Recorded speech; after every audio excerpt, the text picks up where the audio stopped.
గురించి పరమాచార్య లీలలు. ఈ వీడియో నచ్చితే లైక్ చేసి మీ ఫ్రెండ్స్కి షేర్ చేయండి. ₹1 నెయ్యి.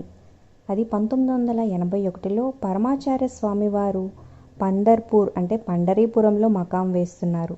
స్వామివారి దర్శనం కోసం చాలామంది భక్తులు తరలివచ్చారు. ఆ వచ్చిన వారిలో ఉత్తర భారతీయుడైన ఒక సేటు కూడా స్వామిని దర్శించుకోవడానికి వచ్చాడు. అతని వంతు రాగానే స్వామికి సాష్టాంగం చేసి ఒక నేతి డబ్బా సమర్పించి కృతజ్ఞతలు తెలుపుకున్నాడు. మహాస్వామి వారు చిన్నగా ₹1 అని అన్నారు. అక్కడున్న భక్తులెవరికి స్వామివారు ఏం చెప్తున్నారో అర్థం కాక ₹1 సమర్పించమంటూ ఉన్నారేమో అని అందరూ వాళ్ళ దగ్గరున్న డబ్బులో రూపాయి కోసం వెతకడం ప్రారంభించారు. స్వామివారు దగ్గరున్న శిష్యుల్ని పిలిచి ₹1 విలువ చేసే నెయ్యి సమర్పించమంటే ఒక డబ్బా నెయ్యి ఎందుకు తెచ్చాడో ఆ సేట్ని అడగవలసిందిగా ఆదేశించాడు. ఇప్పుడు అక్కడున్న వారందరూ అసలు మహాస్వామివారు ₹1 నెయ్యి ఎందుకు అడిగారు అని ఆశ్చర్యానికి గురయ్యారు.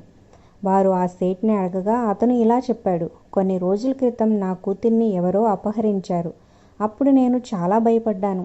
మహాస్వామివారు నా కల్లో కనిపించి ₹1కి నెయ్యి కొనుక్కొని దాన్ని తీసుకొని పండరీపురం రావాల్సిందిగా, అమ్మాయి క్షేమంగా ఇంటికి తిరిగి వస్తుంది, భయపడుకు అని హామీ ఇచ్చారు. స్వామివారి అనుగ్రహం వల్ల మరుసటి రోజే మా అమ్మాయి క్షేమంగా ఇంటికి తిరిగి వచ్చింది. నాకు చాలా సంతోషం వేసింది. నా సమస్యని తీర్చిన స్వామికి ₹1 నెయ్యి కాకుండా ఒక డబ్బా నెయ్యి సమర్పించాలని తలచి ఇక్కడికి వచ్చాను అని చెప్పాడు. సేట్ అసలు సంగతి చెప్పడంతో విషయమేంటో అందరికీ అర్థమై మహాస్వామి వారి కరుణకు ప్రణమిల్లారు.